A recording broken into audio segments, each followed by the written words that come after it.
Good to have you with us. Protests in Turkey have spread from Istanbul to the capital Ankara. Police have fired tear gas and water cannon in both cities, with dozens of people reported injured. Well, the clashes started when police cleared a four-day sit-in in Istanbul's Taksim Square. Well, protesters there were opposing a plan to demolish a popular park. But the demonstration soon widened into a broader protest against the Prime Minister and his Islamist-rooted Justice and Development Party. Jody Sabral reports. Dramatic scenes in Istanbul on Friday. Anti-government protesters clashed with police in the city's main shopping district. Tear gas and water cannon were used against the protesters. Clashes then spread to the capital Ankara and other cities around the country.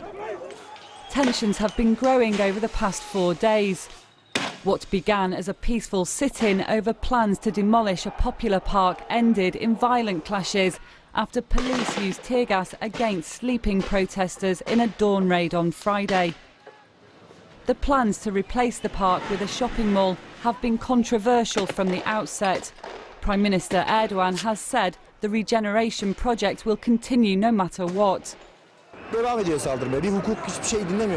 attacks are still continuing. He is not listening to anyone.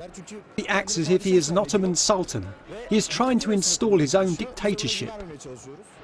New restrictions on alcohol sales and attacks on freedom of speech have many from Turkey's pro-secular society saying that their civil liberties are under threat. This latest crackdown in Turkey's largest city will likely make these voices louder. Jody Sabral, BBC News. Well, we can go live now to Istanbul and our correspondent Jiha Gul, who's been covering the protests at Taksim Square today. Jiha, tell me what you saw unfold in Taksim Square. Well, Alice, I was there, tell the truth. I was in a coffee shop sitting in Taksim Square with a friend of mine.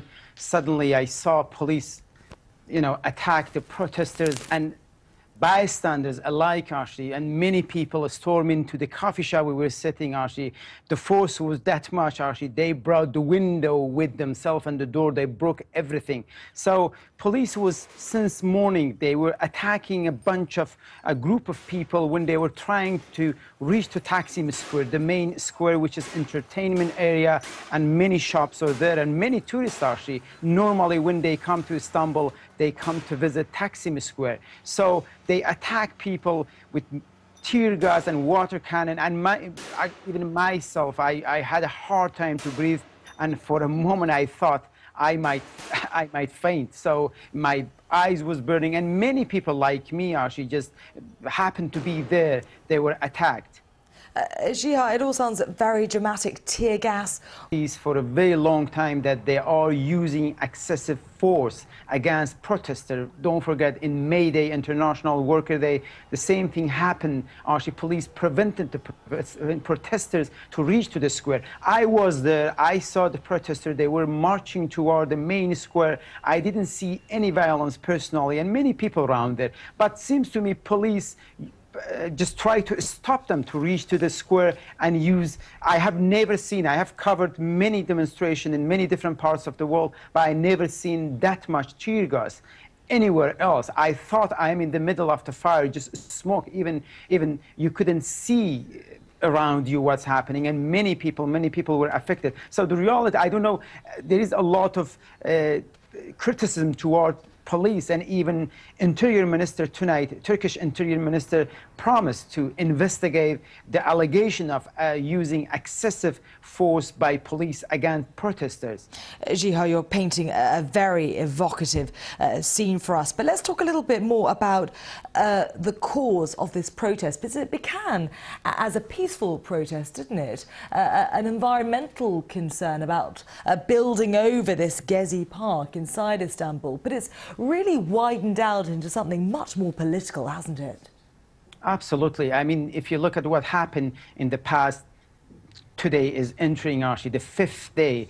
At the beginning, it was a few hundred people just sitting in the park. They said, "We do not let it. This the only green space in this area in Istanbul is supposed to convert it to a shopping mall." But police attack them, remove them, and again come back. Even this morning, one of the MP was injured. A famous Turkish journalist was injured. So when you look at what's happening, actually, I mean, the protest is spreading to other parts of the country. In Ankara, the capital city of Ankara, Izmir, one of the largest technically secular city. So I think the danger is it might actually spread to other city, get out of control. But the crowd we have seen since this morning, I have been covering Turkey for many years. I have never seen such a crowd and angry young people just hiding themselves in the small street, just looking for an opportunity to reach to the square. But later, last night, actually, police slightly retreat, and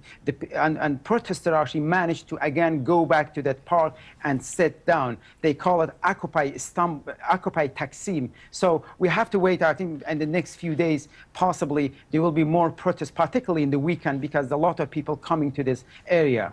Yeah, we will have to see how much longer these protests go on for. For now, Jihagul, many thanks for bringing us that very evocative opinion from Taksim Square. Many thanks.